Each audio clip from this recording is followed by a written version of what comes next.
കണ്ടുമുട്ടിയ ആദ്യ നാളുകളിൽ ഞാൻ കരുതി നീ ഒരു മാലാഖയായിരിക്കുമെന്ന്.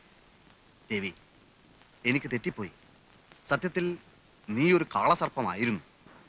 കണ്ടുമുട്ടിയ ആദ്യ നാളുകളിൽ ചേച്ചി പറഞ്ഞത് കേട്ടോ, നമ്മളോട് പുറത്തൊക്കെ ഒന്ന് പോയി വരാൻ, വല്ല സിനിമയ്ക്കോ മറ്റോ. അതൊന്നും വേണ്ട. കണ്ടുമുട്ടിയ ആദ്യ നാളുകളിൽ ഞാൻ കരുതി അത് ഇവിടെ ഇപ്പോ നല്ല സിനിമയൊന്നും ഓടുന്നില്ല. നല്ലതോ ചീത്തയൊന്നും കണ്ടാലല്ലേ പറയാൻ പറ്റൂ. ഇപ്പോ ഇവിടെ ഓടിക്കൊണ്ടിരിക്കുന്ന പടങ്ങളുടെ അഭിപ്രായം അറിഞ്ഞുകൊണ്ട് പറഞ്ഞാ ഞാൻ കണ്ടുമുട്ടിയ ആദ്യ. എനിക്ക് ചീത്ത പടം കണ്ടാ മതി. അങ്ങനെ ഇപ്പൊ കാണണ്ട.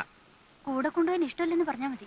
അതല്ല, സത്യം പറയാലോ, നമ്മൾ ഒന്നിച്ച് പകൽ വെളിച്ചത്തിൽ നടന്നാല് അതെന്റെ ഇമേജിന് സ്വല്പം മോശമാണ്. എന്ന് വെച്ചാൽ എന്റെ ലേഡീസ് ഓഡിയൻസ് അപ്സെറ്റ് ആവും. മോഹൻലാൽ പെണ്ണ് കെട്ടാൻ പോകുന്ന വിവരം അറിഞ്ഞ് അയാളുടെ എത്ര ലേഡീസ് ഫാൻസാ നിരാശപ്പെടുന്നതെന്ന് അറിയുമോ നിനക്ക്? കെട്ടാത്ത നടന്മാരെയാ ലേഡീസിന് ഇഷ്ടം. ലേഡീസിന് മാത്രമല്ല, എല്ലാവർക്കും. പിന്നെന്തിനാ കിട്ടിയത്? അല്ലെങ്കിൽ നിങ്ങൾ മോഹൻലാലും മമ്മൂട്ടി ഒന്നല്ലല്ലോ. ഇപ്പോഴല്ല, നാളെ ചിലപ്പോ ആയിക്കൂടൊന്നില്ലല്ലോ. വടകരയില് ഞങ്ങളുടെ നാടകം കാണാൻ വന്ന സിനിമാ പ്രൊഡ്യൂസർ എന്നെ കനത്ത രീതിയിലൊന്ന് നോട്ടോട്ടിരിക്കുകയാണ്. തമാശയല്ല, ഒരു മഹാൻ പറഞ്ഞത് എന്താണെന്നറിയോ? ഒരു യഥാർത്ഥ കലാകാരന്റെ അമ്മ അവരുടെ 70-ാം വയസ്സിലും ചെരുപ്പില്ലാതെ നടക്കും. അവന്റെ ഭാര്യ പട്ടിണി കിടന്ന് നരകിക്കും.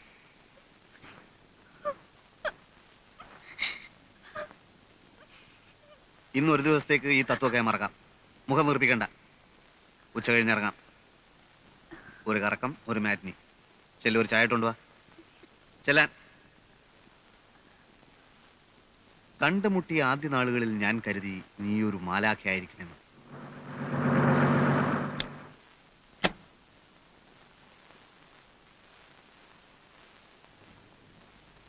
ആവൂ, ഞങ്ങൾ സംശയിച്ചിരിക്കായിരുന്നു. പ്രോഗ്രാം നേരത്തെ പറയാത്തതുകൊണ്ട് പ്രേമൻ ഇവിടെ കാണുമെന്ന്. കവിതാലയക്കാരുടെ ഹീറോയിനിക്ക് സുഖമില്ല, അതുകൊണ്ട് പെട്ടെന്ന് നമുക്കൊരു പകരക്കളി വീണ് കിട്ടി. നമുക്ക് പോയിക്കളെ. ഇന്ന് വേണ്ടെന്ന് പറയുന്നേ. അത് പറ്റില്ല. ആ മഹാൻ കലാകാരന്മാരെ പറ്റി പറഞ്ഞ ഓർമ്മയുണ്ടല്ലോ. ഒരു യഥാർത്ഥ കലാകാരന്റെ ഭാര്യക്ക് ഇതുപോലുള്ള പല ദുർഘട ഘട്ടങ്ങളെയും അതിജീവിക്കേണ്ടതായിട്ടുണ്ട്. പരീക്ഷണമാണ് കുട്ടി, പരീക്ഷണമാണ്.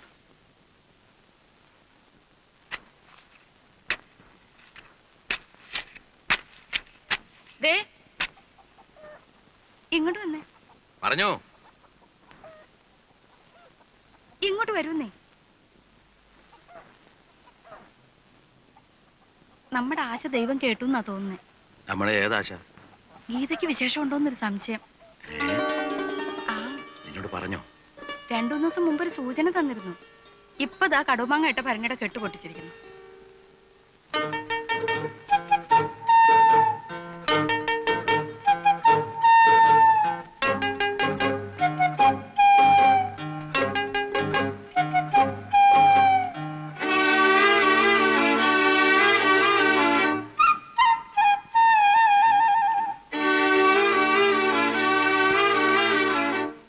നവംബറില അല്ല, സുഖപ്രസവമാണെ കുഴപ്പമില്ലായിരുന്നു. അല്ല, കോംപ്ലിക്കേഷൻ അടച്ചെങ്ങാനെങ്കിലും ഉണ്ടായെങ്കിലും ഒന്ന്. ഇതുകൊണ്ടാണ് ഞാൻ പറഞ്ഞത് എനിക്ക് പ്രമോഷൻ കിട്ടിയിട്ട് മതിയായിരുന്നു. എന്നാൽ ഇതങ്ങ് വേണ്ടെന്ന് വെക്കാം. എന്നാണോ ഞാൻ പറഞ്ഞത്? എടി, നമ്മൾ പ്രാക്ടിക്കൽ പ്രോബ്ലംസിനെ പറ്റി ഒന്ന് ചിന്തിക്കണ്ടേ? നമ്മളുടെ ജീവിതത്തിലേക്ക് ഒരു പുതിയ പാർട്ടി കടന്നു വരികയാണ്. അതിനു മുമ്പ് നമ്മളൊന്ന് തയ്യാറാവണ്ടേ? പിന്നെന്താ ഇങ്ങനെ ഒരു സ്നേഹമില്ലാത്ത പോലെ? സ്നേഹമില്ലെന്നോ? ആർക്ക്? ഇങ്ങോട്ട് നോക്ക്. ഒരച്ഛനാകുന്നതിന്റെ ത്രില്ലൊക്കെ എനിക്കും ഉണ്ടടി.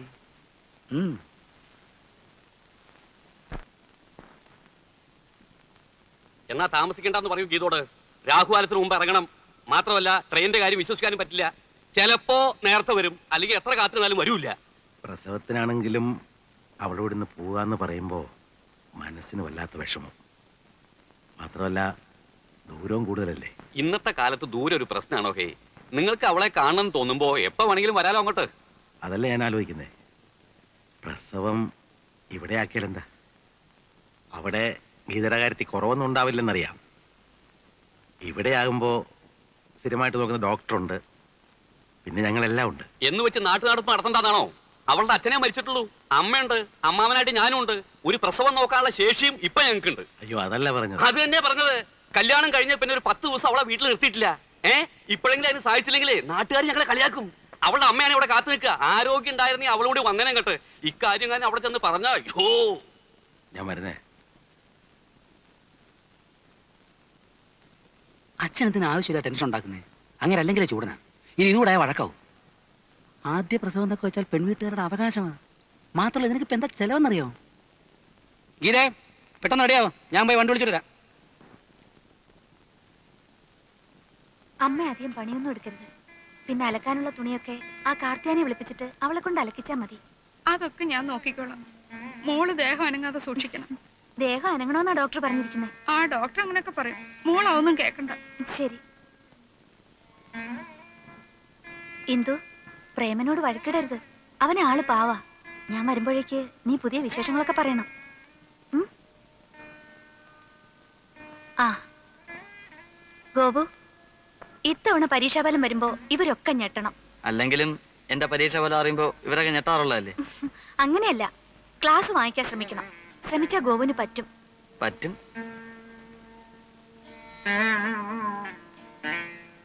അച്ഛാ, മഞ്ഞത്തൊന്നും ഇറങ്ങി നടക്കരുത്. പിന്നെ സ്വാമിമുറിയിൽ രാസനാഥിപ്പൊടി വാങ്ങി വെച്ചിട്ടുണ്ട്. കുളി കഴിഞ്ഞാൽ ഉടനെ അത് തലേ തിരുമണം. മൂക്കിലൊഴിക്കുന്ന തുള്ളിമരുന്നിന്റെ കാര്യം ഞാൻ ഇന്ദുവിനോട് പറഞ്ഞിട്ടുണ്ട്.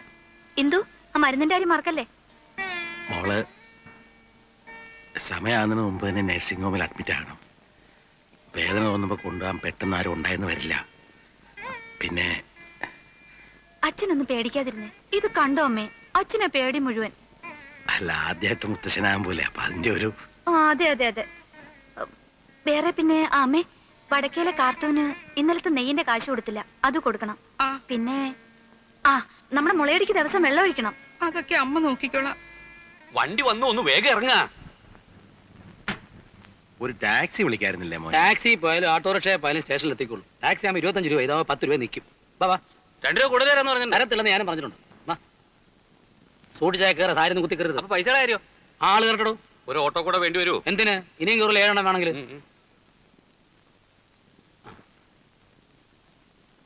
അമ്മേ ഭഗവതി. അച്ഛാ, നാളെ ഞാൻ വരും.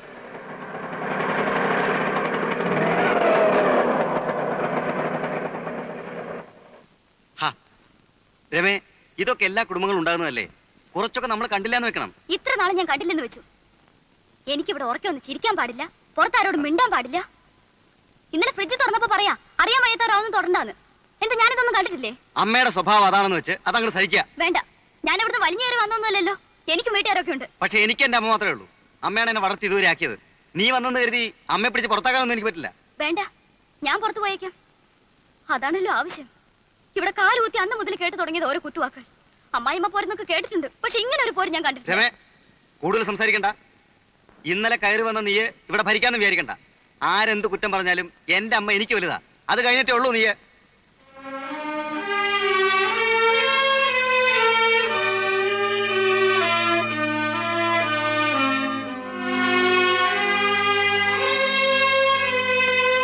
രാജാവ് പറഞ്ഞു, ധർമ്മിഷ്ഠൻ മുനിരാജാവിനാൽ ശപിക്കപ്പെട്ടതെന്തിന്?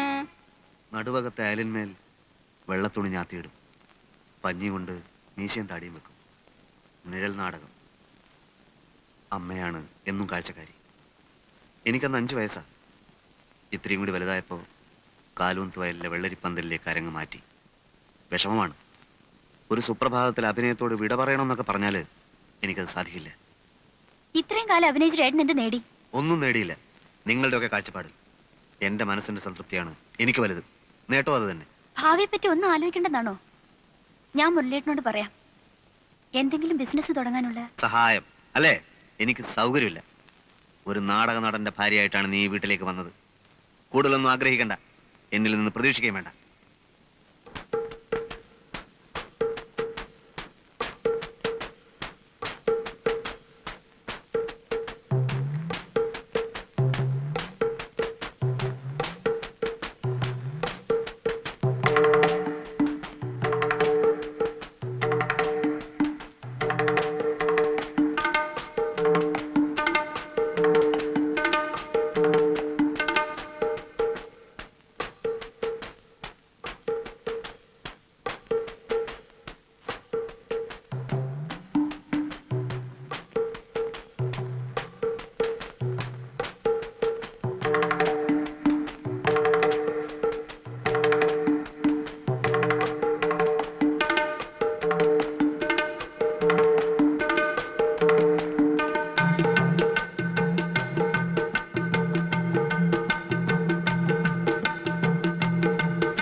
നിൽക്കാൻ.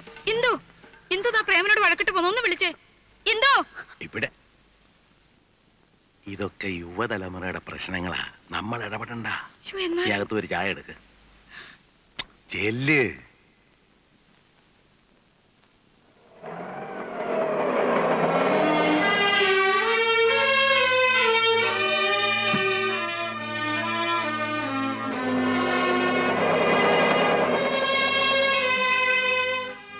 എന്താ മോളെ ഒറ്റയ്ക്ക്? അങ്ങനെ തോറ്റു കൊടുക്കാനൊന്നും എന്നെ കിട്ടില്ല. ഞാനങ്ങോട്ട് വലിഞ്ഞേറി ചെന്നൊന്നല്ലോ. എന്നെ എന്റെ വീട്ടുകാരും കൊച്ചാക്കാൻ ആ തള്ളയുടെ ഭാവം. അതിന് വേറെ ആളെ നോക്കണം. ഞാൻ പറഞ്ഞു ചോദിക്കാൻ പറയുന്നത് എനിക്കും ആളുണ്ട്, കയറി കിടക്കാൻ സ്ഥലമുണ്ടെന്ന്. അമ്മയ്ക്ക് മോനും വരച്ച വരയിൽ നിർത്താൻ എന്നെ പോലുള്ള പെമ്പിളേരെ ഇന്നത്തെ കാലത്ത് കിട്ടില്ല. ആരും അന്വേഷിച്ചു വന്നാ പറഞ്ഞേക്ക്.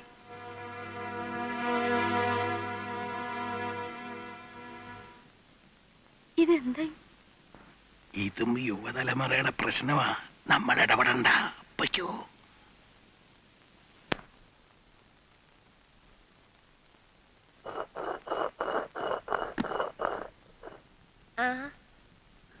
എന്താ മോളെ പെട്ടെന്ന് ഇങ്ങനെ?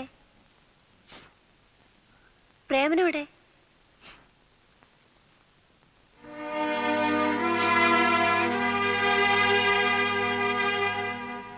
എന്താ ഇവിടെ വഴക്കിട്ട് വന്നിരിക്കുകയാണോ? ആ വീട്ടിൽ എന്റെ ആവശ്യമില്ലെന്ന് തോന്നി. എന്ത് പ്രശ്നമുണ്ടെങ്കിലും പ്രേമനോട് പറഞ്ഞാ പോരെ? പ്രശ്നം തന്നെ പ്രേമേട്ടനാണെങ്കിലോ? അപ്പൊ പിന്നെ ഉത്തരവാദപ്പെട്ട മറ്റുള്ളവരോട് പറയണം. അതുകൊണ്ട് എങ്ങോട്ട് പോന്ന്? അയ്യോ, അതിന് ഇങ്ങോട്ടാണോ പോരേണ്ടത്? കല്യാണം കഴിഞ്ഞാൽ ഭർത്താവിന്റെ വീടാണ് പെൺകുട്ടികളുടെ വീട്. ഭർത്താവിന്റെ അച്ഛനും അമ്മയും കഴിഞ്ഞ് മറ്റുള്ളവർക്ക് സ്ഥാനമുള്ളൂ. എന്തെങ്കിലും ഉണ്ടെങ്കിൽ അവരോടാണ് പറയേണ്ടത്, അവരെയാണ് അനുസരിക്കേണ്ടത്. അപ്പൊ കല്യാണം കഴിച്ച് അയച്ചു കഴിഞ്ഞാൽ നിങ്ങളുടെ എല്ലാ കടമയും തീർന്നോ? തീർന്നു എന്ന് തന്നെ പറയേണ്ടി വരും. മുരളി, അമ്മ ഒന്നും പറയണ്ട. ഇവൾക്ക് മാത്രമല്ല, പല പെൺകുട്ടികൾക്കുള്ള അസുഖമാണ്. എന്തെങ്കിലും നിസ്സാര കാര്യത്തിന് ഭർത്താവുമായി പിണങ്ങുക, ആ വീട്ടുകാരായിട്ട് വഴക്കുണ്ടാക്കുക, എന്നിട്ട് പെട്ടിയും തൂക്കി നേരെയും പോരുക. സ്വന്തം വീടും ആങ്ങളമാരും ഒക്കെ ഉണ്ടല്ലോ എന്നുള്ള അഹങ്കാരമാണ്. അതിന് വളം വെച്ചു കൊടുത്താൽ പിന്നെ കൂടുതൽ ദുഃഖിക്കേണ്ടി വരും. എന്തു പ്രശ്നങ്ങളില്ലാത്ത കുടുംബങ്ങളില്ല. കുറെയൊക്കെ അഡ്ജസ്റ്റ് ചെയ്യണം എല്ലാവരും. തൊട്ടതിനെ പിടിച്ചതിനൊക്കെ ഫീൽ ചെയ്യാൻ തുടങ്ങിയാൽ പിന്നെ അതിനെ നേരം ഉണ്ടാവും. എന്തൊക്കെ എന്നെ പറഞ്ഞെന്ന് അമ്മയ്ക്കറിയോ? അതൊന്നും അമ്മ അറിയേണ്ട കാര്യമല്ല. പ്രേമനെ അവന്റെ കുടുംബത്തിനെ ഞങ്ങൾ അറിയാത്തൊന്നും അല്ലല്ലോ. വെറുതെ ചീപ്പ് സെന്റിമെന്റ്സ് കളിച്ച് സമയം കളയാതെ എന്റെ മോള് പോവാൻ നോക്ക്. ചേട്ടൻ ഇത്രയ്ക്ക് സ്നേഹമില്ലാത്തവനാണെന്ന് ഞാൻ മനസ്സിലാക്കിയിരുന്നില്ല. ഇപ്പൊ മനസ്സിലായല്ലോ. നേരം കളയാച്ചല്ലേ. ഏതായാലും വന്ന നിലയ്ക്ക് മോൾ എന്തെങ്കിലും കഴിച്ചിട്ട് പോയാൽ മതി. അമ്മ അതിനൊക്കെ ഇനിയും നേരമുണ്ടല്ലോ. അവള് പോയാലും ഇടയ്ക്ക് പ്രേമനായിട്ട് ഇങ്ങോട്ട് വരികയൊക്കെ ചെയ്യും. വാ, ഞാൻ നിന്നെ വീട് വരെ കൊണ്ടാക്കാം. വാ. അങ്ങനെ എനിക്ക് വേണ്ടി ബുദ്ധിമുട്ടൊന്നുമില്ല. ഇവിടം വരെ വന്ന എനിക്ക് തിരിച്ചു പോകാനുള്ള വഴിയും അറിയാം. മോളെ,